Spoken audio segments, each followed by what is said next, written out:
कम बोलना सीखो, हमेशा खुश रहोगे। दोस्तों, आपने अक्सर सुना होगा या देखा होगा कि लोग कहा करते हैं कि कम बोलना सीखो। अगर कम बोलते हो तो तुम्हारे लिए फायदे हो सकता है। लेकिन कई लोग कहते हैं कि ये बेचारा कम ही बोलता है, ज्यादा नहीं बोलता है। लेकिन कम बोलने से क्या हमारी जिंदगी बन सकती है और ज्यादा बोलने से क्या हमारी जिंदगी बर्बाद हो सकती है? आइए हम इसे एक छोटी सी कहानी के माध्यम से समझते हैं। दोस्तों, इस कहानी को आगे शुरू करने से पहले आप लोगों से एक छोटी सी गुजारिश है कि अगर आप लोग हमारे चैनल पे नए हो तो चैनल को सब्सक्राइब करना, कहानी आप लोगों को पसंद आई तो कमेंट करके जरूर बताना। तो दोस्तों, चलो हम इसे शुरू करते हैं। बहुत समय पहले की बात है, किसी गांव में एक बनिया रहा करता था। जो बनिया अपने जीवन में व्यापारी का काम किया करता था और हमेशा वह अपने कामों में ही ध्यान दिया करता था। उसके बाद दो बच्चे थे और दोनों का स्वभाव बिल्कुल अच्छा था। जो छोटा लड़का था वे बहुत ज्यादा अधिक बोला करता था। उसके बोलने से वो बनिया बहुत ज्यादा परेशान हो जाया करता था। एक दिन बनिया शहर के लिए काम करने चला गया। दोस्तों, जब वह शहर में काम करने चला गया तो वे अपने घर पे एक छोटा सा व्यापार किया था और अपने दोनों बेटों को कह के गया कि आप लोग इस व्यापार को अच्छे से देखना और मैं 1 महीने बाद वापस जरूर आऊंगा। दोस्तों, कुछ लोग व्यापारी के घर वापस आए और वे आने के बाद उन्होंने कहा कि तुम्हारा पिताजी कहाँ है? तभी वह छोटा लड़का कहने लगा कि आप लोगों को उससे क्या मतलब है? अगर आप लोगों को कोई काम है तो आप लोग बताइए। दोस्तों, उस बेचारे की यह बात विचार सुनने के बाद वे लोग वहां से चले गए। दोस्तों, बड़ा लड़का उसे समझाता और कहने लगा कि इस तरह हम अपने लोगों से बात नहीं करते हैं। जो लोग हमारी सामान को खरीदने आते हैं उन लोगों से अगर हम ऐसे दुख और कष्ट के हिसाब से बात करेंगे तो वे लोग यहाँ से नाराज होके चले जाएंगे। छोटा लड़का कहने लगा कि देखो, आपको तो खुद बोलने का तरीका पता नहीं है और आप मुझे तरीके समझा रहे हो। दोस्तों, अब बड़ा लड़का भी चुप हो जाता। धीरे धीरे समय बीत रहा था। दूसरे दिन जो लोग भी उसके दुकान में कोई भी सामग्री खरीदने आते, छोटा लड़का का स्वभाव बिल्कुल अच्छा नहीं था, जिसके चलते वे यहाँ से चले जाते थे। धीरे धीरे समय बीत रहा था। महीनों दिन बाद जब वह बनिया घर वापस लौटा तो देखा कि हमारी सामान तो वहीं के वहीं पड़ी है और सामान थोड़ी सी भी बिकी नहीं है। अब वो अपने दोनों लड़के से पूछने लगा कि क्या तुम लोगों ने दुकान को चलाना बंद कर दिया था, जिसकी वजह से सामान उतनी को उतनी ही पड़ी है? तभी वो बड़ा लड़का कहने लगा कि हे पिताजी, ये जो छोटा लड़का है तुम्हारा, इसका स्वभाव ठीक नहीं है। ये जो लोग भी आते थे उससे वो सही से बात नहीं करता था और ये ज्यादा उनसे बोलता था, जिसके चलते वे चिढ़ के मारे यहाँ से चले जाते थे। और वे हमेशा कहा करते थे कि लड़का बहुत ज्यादा बोल रहा है और मैं इसे समझाने का भी प्रयास किया था, लेकिन ये मुझे ही उल्टे डांट रहा था और वे मेरे को फटकार रहा था, जिसके चलते ऐसी हरकत हुई है और हमारी एक भी सामान बिकी नहीं है। अब तो बनिया को बहुत ज्यादा गुस्सा आता है और अपने छोटे बेटे को डांटने लगता है और कहने लगता है कि तुझे पता होना चाहिए हमारे लिए ग्राहक कितने ज्यादा जरूरी है और ग्राहक से अगर हम सही से बात नहीं करेंगे, ज्यादा बोलेंगे तो हमारे लिए ठीक नहीं होगा। इसलिए कम बोलने से भी हमारी जिंदगी खुशी से बीत सकती है।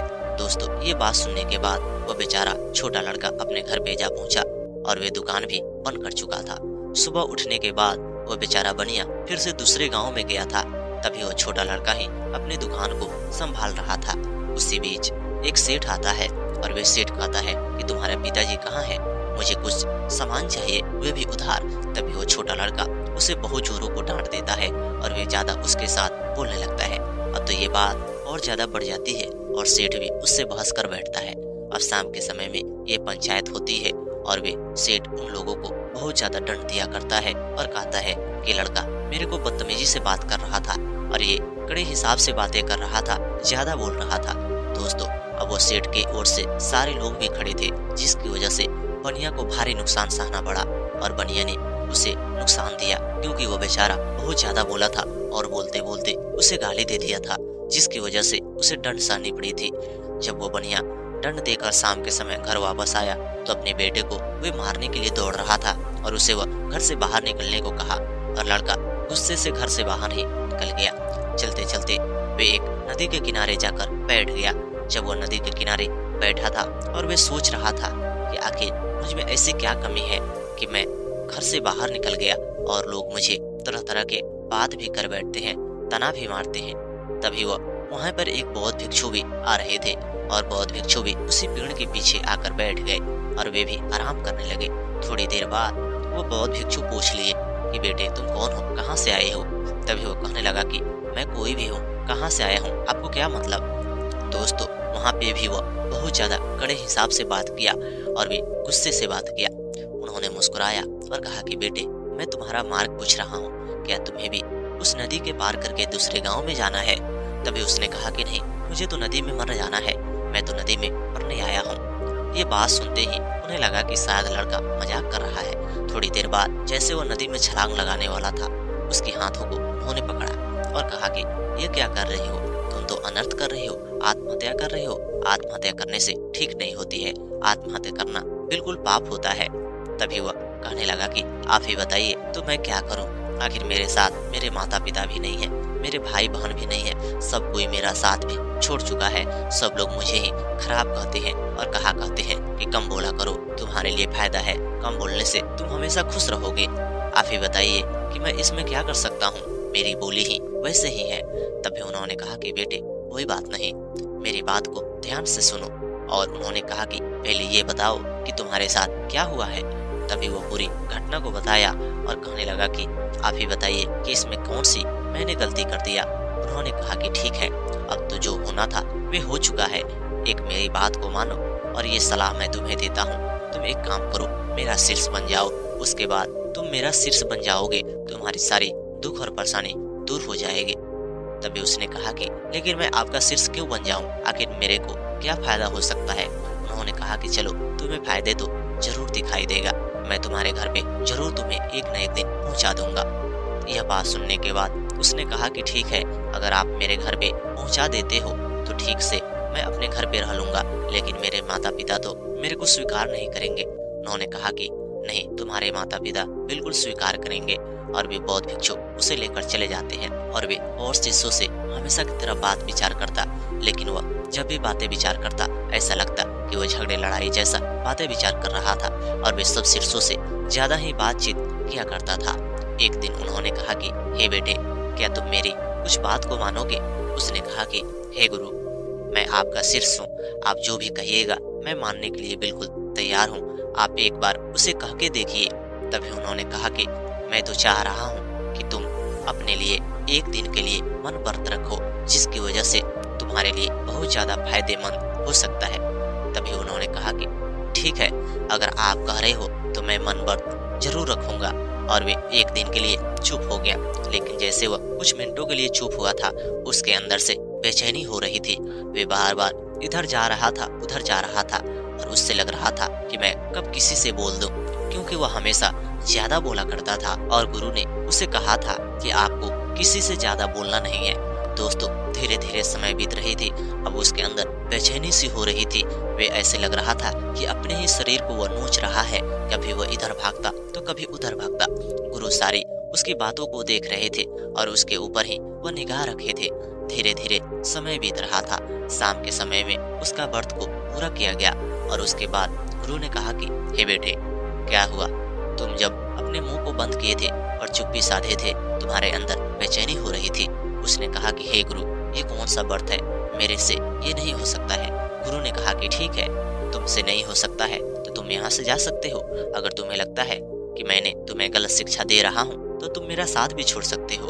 अगर तुम्हें लगता है कि मैं तुम्हें अच्छे मार्ग पे लेकर जा रहा हूँ तो तुम मेरा एक और बात को मानने के लिए तुम्हें तैयार होना होगा।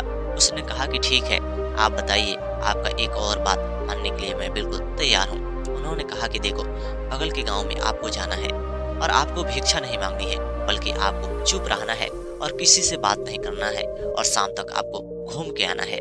उसने कहा कि ठीक है। जब वह बगल के गांव में जाता है तो वहाँ के लोग अनजान थे, उससे वो बातें कैसे कर सकता, लेकिन वो बोलने का प्रयास करता, लेकिन वह बोल नहीं पाता। वे चुपचाप घूम रहा था, उसके अंदर फिर से बेचैनी हो रही थी। पर वे एक व्यक्ति के पास पहुंचा है और वे जैसे बोलने को सोच रहा था, उसे याद आ गया कि मुझे नहीं बोलना चाहिए, अगर मैं ज्यादा बोलूंगा तो हमारे लिए और ज्यादा दुविधा हो सकती है। दोस्तों वे शाम के समय में घूम के घर वापस आया। दोस्तों वे शाम के समय में घूमकर आश्रम में आया और आने के बाद कहा कि हे गुरु, मेरा काम तो पूरा हो गया और मैंने घूम घूम कर सारे लोगों को तरफ देख रहा था, लेकिन मैं उनसे बोल नहीं रहा था। तभी वो कहने लगे कि बेटे, क्या जब तुम घूम रहे थे तो तुम्हारे जैसे कोई बोल रहा था या अपने काम को लोग कर रहे थे? उसने कहा कि हे गुरु, कोई भी किसी से बात नहीं कर रहा था, बस बात तो उतने के लिए कर रहा था जितनी उसकी जरूरत है।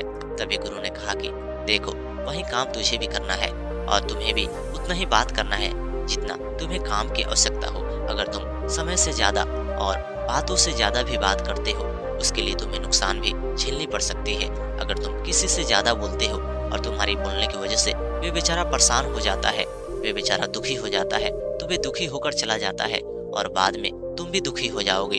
इसलिए मेरी बात को सुनो और मेरी बात को मानो कि कल से तुम ज्यादा बोलना शुरू मत करोगे। धीरे धीरे कम बोलना सीखो और तुम्हारे जितने भी काम है, जितने भी कारोबार है, उतने हिसाब से ही तुम्हें बात करना होगा और तुम कल से इन सारे शीर्षों से शिक्षा लोगे और इन्हें शिक्षा देने का कोशिश करोगे। अब वो लड़का कहने लगा कि लेकिन मुझे तो शिक्षा नहीं आती है। तभी वह कहने लगे कि इन्हें ये शिक्षा देना कि आप लोगों को कितना बोलना है, कब बोलना है, कैसे बोलना है। यह बात सुनने के बाद वह गुरु से कहने लगा कि हे गुरु, मुझे खुद ही मालूम नहीं है कि मुझे कब बोलना है, कैसे बोलना है, कितना बोलना है और मैं अन्य शीर्षों को क्या ज्ञान दे पाऊंगा। उन्होंने कहा कि बस इन लोगों से इतना ही बात करना है जितना बात करने की आवश्यकता है और साथ में इन लोगों को बताना कि समय से ज्यादा और काम से भी ज्यादा बातें करना नहीं चाहिए, क्योंकि फालतू की बात करने से इंसान हमेशा दुखी रहता है और वे परेशान रहता है। जितनी आवश्यकता होगी, जितनी जरूरत होगी, उतना ही बात करना होगा। और गुरु ने ये बात कह के दूसरे गांव में चले गए। अब वो बेचारा लड़का क्या कर सकता, उसके अंदर से पसीने छूट रहे थे और वह परेशानी के मारे कांप रहा था कि आखिर मुझे अब क्या करना होगा। जैसे तैसे वह गुरु को बात को समझा था और माना था। गुरु को बात को वो मान रहा था और धीरे धीरे ये काम भी वो पूरा कर रहा था। धीरे धीरे समय बीत रहा था। शाम के समय में जब गुरु वापस आए तो सारे शीर्षों से उन्होंने मिला तो सारे शीर्ष उसकी तारीफ कर रहे थे और कह रहे थे कि हे गुरु, ये शीर्ष तो बहुत अच्छे हैं और ये हमें तरह तरह के ज्ञान दिए हैं और इनका कहना है कि हमें कम बोलना चाहिए और कम बोलेंगे तो हमारे लिए बहुत ज्यादा फायदा होगा। और गुरु ने उसे तरह तरह के बात को बताए। उसके बाद उन्होंने कहा कि हे बेटे, तुम अपने घर पे वापस चले जाओ, अपने गुरु के चरणों को छूकर उसके बाद अपने पिता को चरणों को छूना और कहना कि हे पिता, मुझे माफ कर दो, मुझसे गलती हो गई है, आज से मैं ज्यादा नहीं बोल पाऊंगा।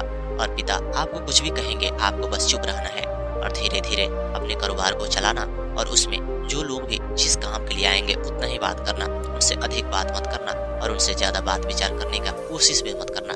देखना तुम्हारी जिंदगी बदलना शुरू हो जाएगी। दोस्तों, अब वो लड़का सोच रहा था कि मैं अपने पिता के पास कैसे जाऊंगा, क्योंकि मेरा पिता तो मुझसे बहुत ज्यादा नाराज हो चुके हैं, दुखी हो चुके हैं। लेकिन लड़का हिम्मत कस के वहां पे जा पहुंचा। पिता से वह बहुत ज्यादा रोया और माफी मांगा। पिता ने उसे माफ कर दिया और अगले ही दिन वो व्यापार पे जैसे बैठने वाला था, उसे बैठने नहीं दिया जा रहा था। पिता का मानना था कि फिर से हमारे व्यापार को चौपट कर देगा, लेकिन बड़ा लड़का उसे बैठने दिया। अब वो जो भी कोई आता उससे काम के लिए बातें करता, काम से ज्यादा बात नहीं करता। धीरे धीरे गांव के कुछ लोगों को कहना शुरू हो गया कि लड़का तो पहले से ज्यादा बदल चुका है, पता नहीं ये कहाँ गया था, लेकिन पहले तो ये बेकार की बातें भी क्या करता था और लोगों को परेशान किया करता था। धीरे धीरे उस लड़के को लगने लगा कि सच में मैं कम बोल रहा हूँ, लोग मुझसे परेशान भी नहीं हो रहे हैं और मैं भी अपने आप को खुशी महसूस कर रहा हूँ।